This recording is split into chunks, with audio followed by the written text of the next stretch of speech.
Good afternoon, everyone, and welcome to Hajim Advising Live. My name is Nick Valentino. I am an academic counselor in the Hajim School. Today, we want to first off say congratulations to the class of 2020.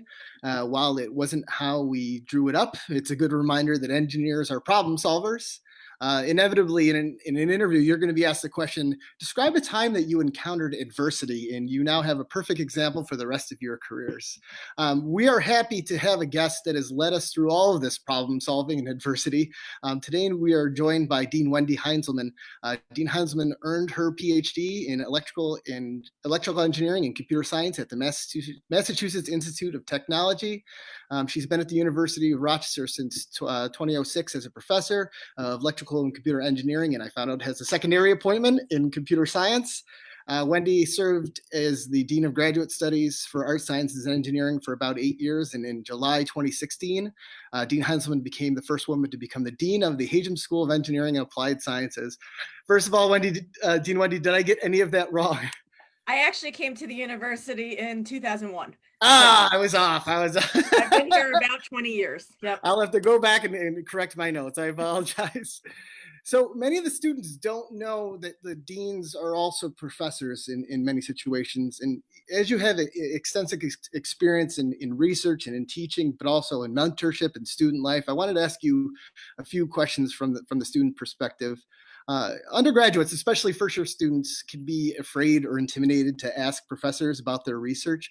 What is the best way to ask a professor about his or her research? Yeah, I mean, I think it's one of the benefits of coming to the University of Rochester is that you're working with world-class researchers. You're learning from world-class researchers and faculty at the University of Rochester. Almost every single faculty member I know of has many researchers, many undergraduate students who do research in their labs.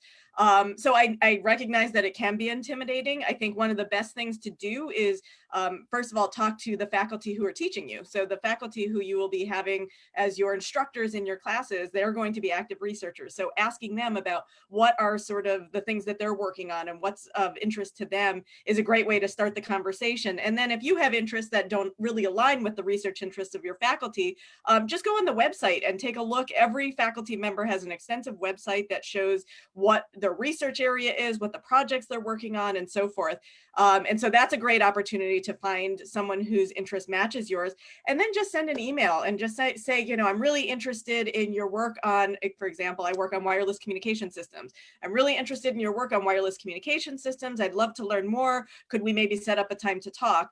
And I've had numerous students email me over the years, and I have never once declined a request. I love talking to students about my research, and many of them come and work with me in the lab, either during the semester or over the summer. So I think faculty are very much interested in talking with students about research and getting them involved in research.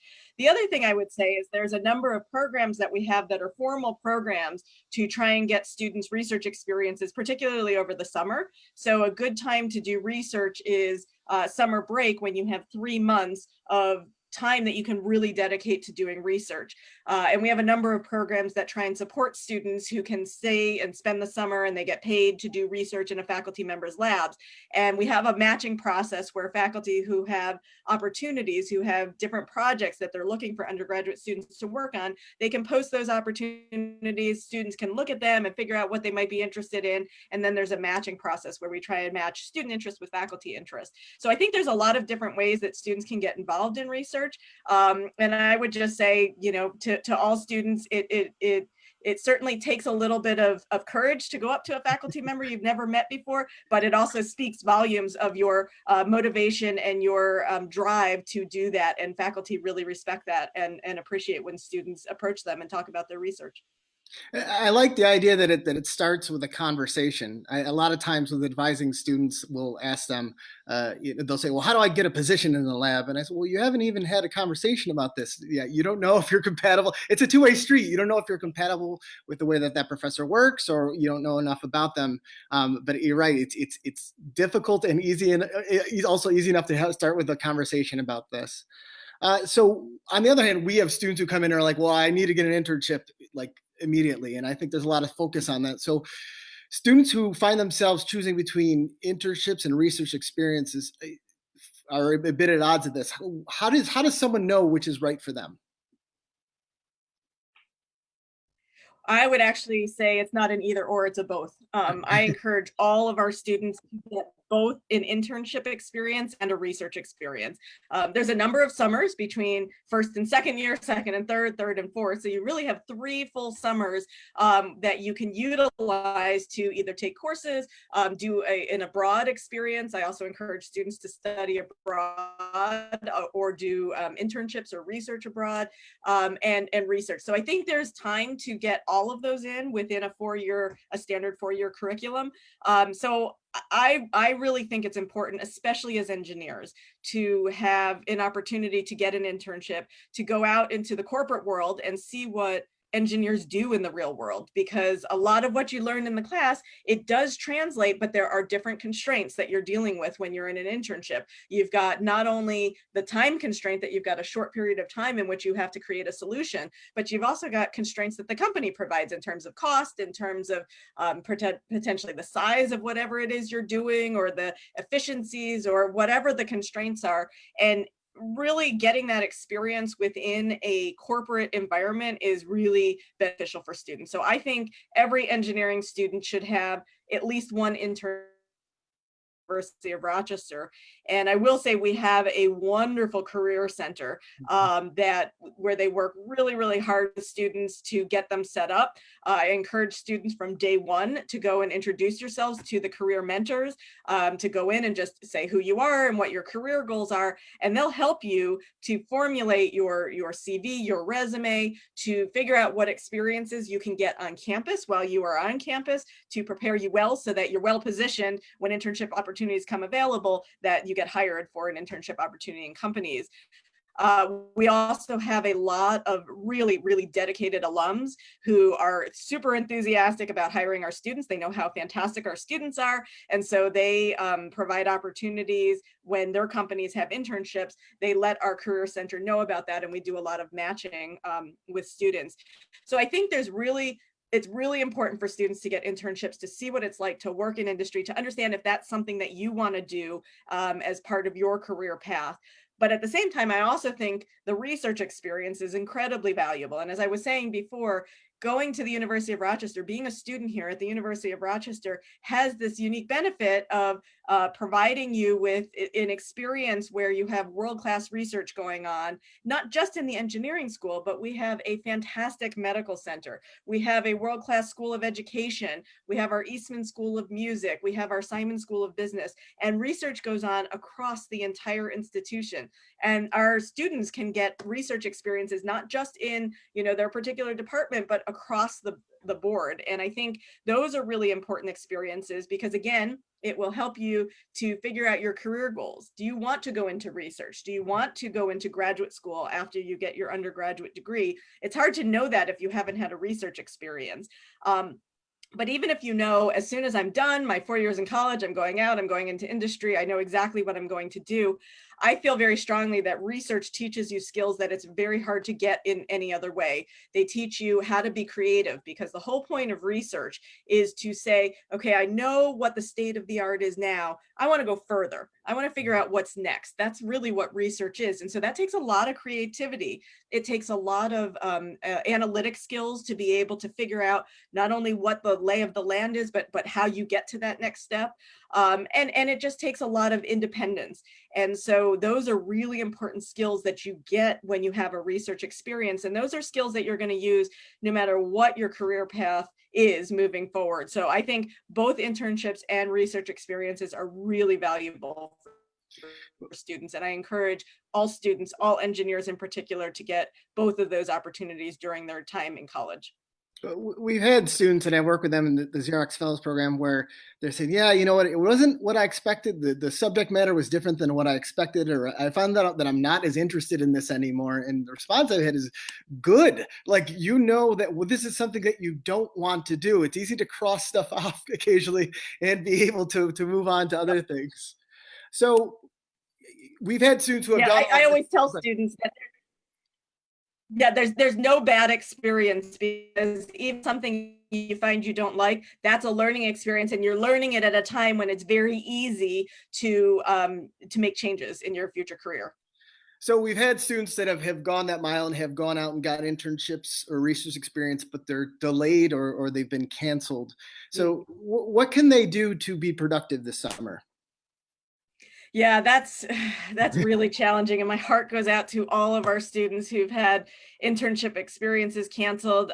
It was heartbreaking for us. We had to cancel a couple of on-campus programs, like our research experience for undergrads program that brings people onto campus because our campus is closed. So there's been a lot of experiences that have changed for this summer. I think there's a couple of things you can be thinking about, and we've been trying. First of all, our career center, which I already mentioned, is absolutely fantastic. They're having these weekly Ask Me Anything sessions Mhm. where someone from the career center is available to answer your questions. They've been working again with our alumni groups to understand who does have internships, who's still hiring, where the potential opportunities might be. Some of these are paid, some are unpaid, and it may be an unpaid opportunity that students take this summer, but they're still going to get very valuable experience. So I think the first thing I would encourage anyone to do, especially those who had experiences canceled, is to contact our career center to see what other opportunities might be available. I think you can also certainly contact faculty members who now our research labs at the University of Rochester were in sort of phase one of opening in New York State, and some of our research labs have been approved to reopen. So some of them are slowly coming back online, and there may be opportunities moving forward. And again, they may be for credit as opposed to for pay for the summer, but there may be opportunities to work with faculty members in their labs for the summer. And then finally, I would also encourage students to consider taking courses for the summer. And I know a lot of people are a little fatigued from Zoom and from taking online courses, but we have had a number of faculty who've been working really, really hard to make the courses this summer really engaging. They're all going to be online, so you can access them from wherever you are. But I think they're going to be some really great courses that students can think about taking. And you can either take them to get ahead, or you can take them to think about exploring an area that you have not had the time or ability to explore through the regular curriculum, or potentially a cluster or another, or a minor, or thinking about another major. So it's an opportunity to figure out if there are other areas that you haven't had time to explore in the past that maybe now there is a little bit more time to explore. So thinking of those options as well for the summer. Yeah, and we've been trying to have students think about also the idea of just scholarship, the idea of like finding something you're interested in and then reading about it. And we hope that faculty can be a guide for that. So you can email your faculty and say, listen, I'm interested in nanotechnology. Can you give me a direction to go and what I can read? Um, so you've had to do so much in a short amount of time. I wanted to know what part of your job has surprised you the most since you've become a dean? Oh, I'm not sure. Well, surprise. That's an interesting question. I think maybe what has surprised me is sort of the real diversity of career paths that our students go on. Mhm. And I don't think it was so much of a surprise, but how dedicated our alums are to the university is something I hadn't, before taking on this position, I hadn't had a huge amount of contact with our alums. So as a professor, you know your students, and my students have been all fantastic, and many of them come back and see me when they're back in town, or keep in touch. So I knew my own students, I knew the students who I'd taught, who I'd done research with, but I didn't really know writ large sort of the alumni community at the University of Rochester. And so since taking on this position, a lot of what I do is outreach to alums. Before COVID, I would travel a lot around the country to meet with alums and to attend events for the University of Rochester. And we have an absolutely outstanding alumni community. They are, alums of the Hajim School who've gone on to work in hardcore, tech industry like Intel and Qualcomm and Google and Facebook, Apple, those sorts of things. We've had alums who've started companies that have really hit it big. We've had alums go into patent law or shift entirely, go into government work. They're all over the place. And they rave about their experiences and what they learned at the University of Rochester and how that helped them get where they are. And they are so enthusiastic about helping our students. Constantly when I go out and meet with alums, they always say, how can I help? Is there some way I can give back? Is there some way I can help students who are current students? And I think especially now during this pandemic, that feeling is really strong, that our alums want to know how they can help the students. And we've set up a number of programs. So we have a course called Communicating Your Professional Identity that helps our students learn how to communicate who it is they are and what they want in terms of things like CVs and interview questions and elevator spiels and things like that. And we have alums who volunteer to mentor students through that process. And it's a great opportunity for, again, our alums to give back, but make that connection with our current students. So I would say it's something that I have absolutely loved about this job, is meeting our alums and hearing about their experiences and seeing what they've gone out and done. And that surprised me just because I had not really encountered that before, but we have a really incredible alumni community, which is not surprising because we have an incredible student community, and those students eventually become our alums. So, well, and I think that's encouraging. We're trying to remember is entering in as an undergraduate where you're so focused on getting in, right? I need the permission to get in. And now that you're in, you have this whole extensive experience that you doesn't end after 4 or 5 or 6 years, that you're able to then have this network for forever. And I think that it's hard as a first year student to wrap your mind around, I'm entering into something for the rest of my life. So with that, for the incoming 2024 class, what advice do you have? This is good. This class has dealt with so much and has survived so much at this point in time.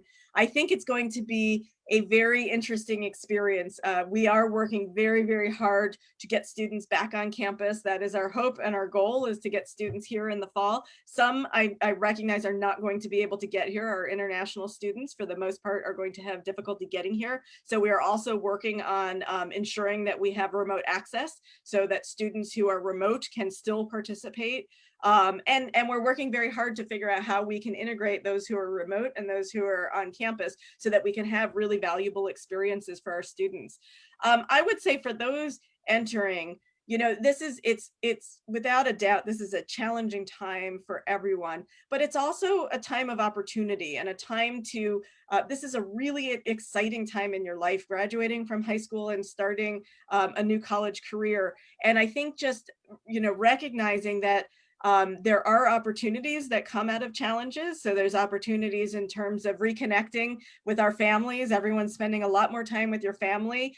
We're learning better how to do things remotely and how to have conversations in ways we've never had conversations before, how to connect in ways that seemed impossible without being in person, that now don't seem that challenging to do. And so thinking about what are some of those opportunities that we can utilize and we can build on so that when we move forward, we can take the good parts of everything that we've gone through now and utilize them to make our experiences and our lives ever better. Our motto at the University of Rochester is Meliora, which means ever better. And so we're constantly thinking about ways that we can make our experiences, our research, our opportunities for students ever better. And I think that, we've learned a lot through these last few months. And I think there's a lot of positive things that we will bring forward out of what we've done. So even though it's challenging and everyone recognizes it's challenging and it's not the way anyone wanted to go, there are positives. And I think we have to look and focus on some of those positives. And, you were mentioning commencement, and commencement is always my favorite weekend of the entire year because it is the culmination of everything our students have worked so hard for. And I love seeing the students all dressed in regalia. I love meeting their parents who come, and grandparents and aunts and uncles and siblings. And so that was really hard to not have that be in person. But at the same time, there were a lot of really great videos that people created. And these are videos that will now last forever and that people can refer to over and over again. And, in talking with students, about their celebrations. They would have Zoom celebrations, and they had family from all over the world coming together. Uh-huh. They wouldn't have been together in an Yeah. in-person environment. They were together in a Zoom environment. And so, again, not at all what anyone would want or choose, but there's some positive things that we can maybe build on moving forward. It is amazing, the virtual, fingerprint that is going to stay on here for so long. I hadn't thought about it that way, where we're going to have so much record of what happened during this time, because Yes, that's the way we indeed. can communicate. Well, Dean Wendi, thank you so much for taking the time to speak with us. If you have questions for Dean Wendi, please put them in the comments. If you would like to have somebody featured, or if you're interested in featuring something, please let us know, especially alum, which we'd love to the opportunity to feature. So on behalf of everybody in the Hajim School, we hope to see you soon. Meliora, everybody, and thank you, Wendi. Take care.